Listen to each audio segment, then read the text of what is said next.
Leo tutakuwa Mtiko, tukutane Mtiko leo.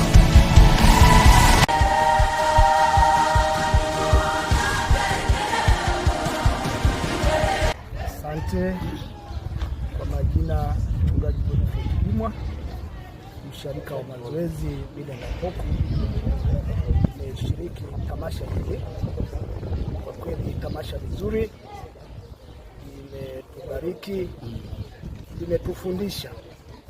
Nimeona kwamba tuna uwezo katika jimbo letu kueneza Injili kwa jinsi kwaya zilivyoonyesha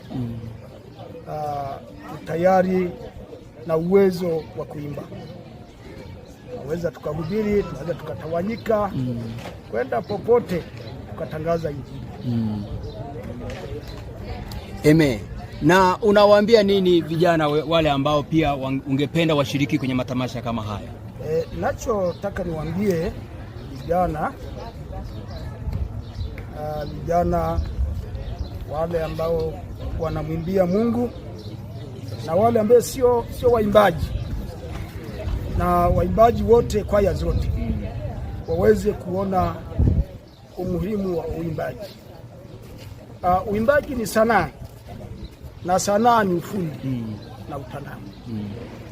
Daudi anatumia neno hili ustadi.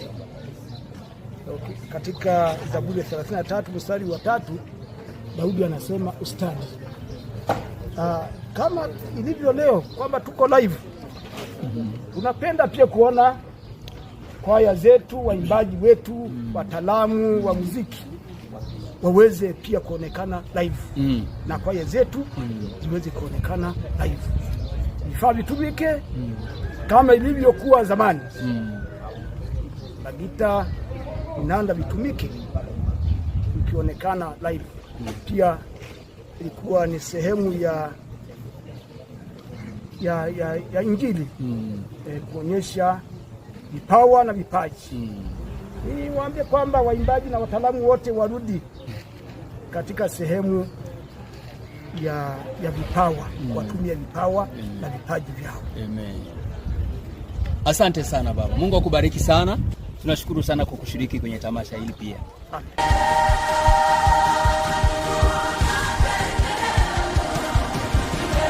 Una kipaji cha kuimba, usikae kimya.